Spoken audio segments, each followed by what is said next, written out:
പൂജാപന്തലിൽ വെച്ച് തന്നെ പൂജാബേട്ടിയുടെ കല്യാണം നടത്തും എന്ന് സിക്കന്ദർ സാബ് ശപഥം ചെയ്തതോടെ ഈ വീട്ടിലുള്ള മറ്റുള്ളവർ മറ്റൊരു ശപഥം കൂടെ ചെയ്തു. ഇനി പൂജാബേട്ടിയുടെ കല്യാണം കഴിഞ്ഞിട്ടേ ഈ വീട്ടിലുള്ള മറ്റാരെങ്കിലും കല്യാണം കഴിക്കൂന്ന്. അത് നന്നായി. പെട്ടെന്നൊരു കല്യാണം വന്നാ തുണി അലക്കി അലക്കി അലക്കി എനിക്ക് കല്യാണം കഴിക്കാൻ പറ്റാത്ത അവസ്ഥയാവും. പക്ഷെ പെട്ടെന്നൊരു കല്യാണം നടക്കും എന്റെ. എടോ, കല്യാണം കഴിക്കണമെങ്കിൽ മിനിമം താലി കെട്ടാനുള്ള ആരോഗ്യമെങ്കിലും വേണം. മിനിമം ഒരു പെണ്ണിനെയൊക്കെ താലി കെട്ടാനുള്ള ആരോഗ്യം ഈ ശരീരത്തിനുണ്ടോ? ഇല്ലെങ്കിൽ അവൾ എന്നെ പ്രേമിക്കോ? ദൈവമേ, ഈ ശരീരത്തിനോടും പ്രേമോ? അതേടാ, മേരാ പ്യാരി സോനാരെ. സോനാര് അതായത് എന്ന് പറഞ്ഞ തങ്കമേ. ഓ, അപ്പൊ തങ്കമ്മേതാ പെണ്ണിന്റെ പേര്? തങ്കമ്മ എന്നല്ലടാ പോത്തെ, തങ്കമേ സോനാരെ. വേഗം ഒഴിക്കടാ. ഒഴിക്കല്ലേ, ധൃതി പിടിക്കല്ലേ.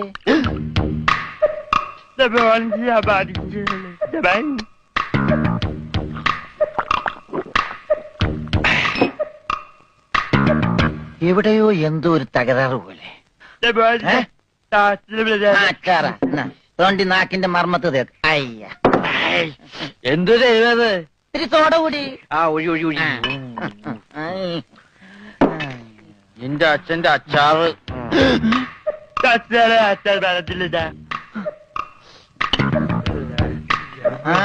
മിലിറ്ററിയാണ്.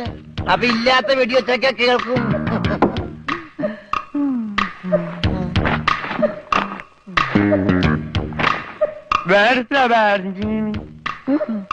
എന്നാ പിന്നെ കിടന്നുറങ്ങിക്കൂടാ.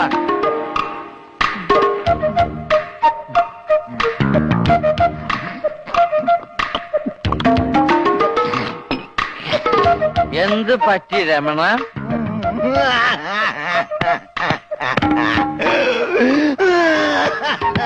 അയ്യോ പാവം. പോട്ടെ പോട്ടെ. അങ്ങനെ അവന്റെ മെയിൻ സ്വിച്ചും പോയി. എന്തിനാ ഇവിടെ ഒരു ബഹളം?